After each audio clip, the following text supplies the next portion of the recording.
اچھا مجھے بتائیں یہ جو بزنس میں آپ کو سکسیس ملی اس میں آپ نے شریعت کے حوالے سے لوگوں کو بہت زیادہ اویئرنیس دی, لوگ ایک بڑی تعداد آپ کو فالو بھی کرتی ہے, تو اسلام تو سادگی کا بھی درس دیتا ہے, پھر ایک 7 کروڑ کی گاڑی میں شخص آتا ہے. یہ کہاں لکھا ہے سادگی کا درس؟ کہاں لکھا ہوا ہے کہ ایک لینڈ کروزر میں پھرنا جو ہے وہ سادگی کا کرائٹیریا پیرامیٹر کس نے ڈیسائیڈ کرنا ہے؟ آپ نے اور میں نے ڈیسائیڈ کرنا ہے. ایک لگژری لائف ہے. میں یہ بات کر رہا ہوں لگژری لائف تو میری مطابق لگژری لائف ہے جہاز میں کرنا.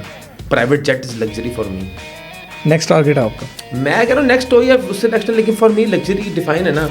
اگر میں سائیکل پہ بیٹھا ہوں اور متکبر ہوں تو وہ سائیکل بھی میں سمجھتا ہوں کہ وہ زحمت ہے, وہ آزمائش ہے, وہ جہنم کا ایندھن ہے.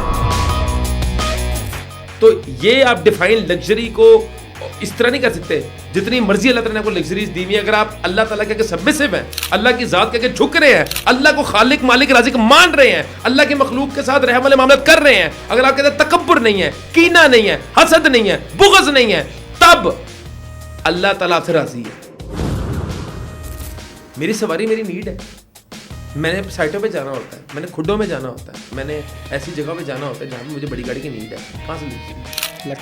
ہاں میں کہتا ہوں لیگزس چھوڑ کے جو مرضی ہو.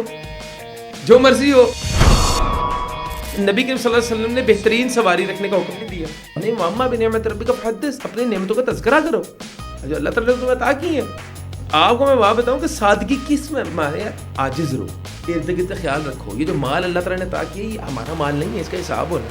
لیکن اگر آپ کے گردن میں سریا ہے چاند ٹکوں کے عوض, آپ کے گردن میں سریا آ گیا ہے, آپ لوگوں کو دھتکار رہے ہیں, آپ لوگوں کو سمجھ نہیں رہے, اپنے آپ کو آپ نے فرعون, قارون, شداد, حامان سمجھ لی ہے, تو یہی دولت آپ کو, یہی نعمتیں آپ کو جہنم کی ایندھن بنا دیں گی, جہنم کے گڑھے کے اندر ڈال دیں گی. تو this is how I define luxury.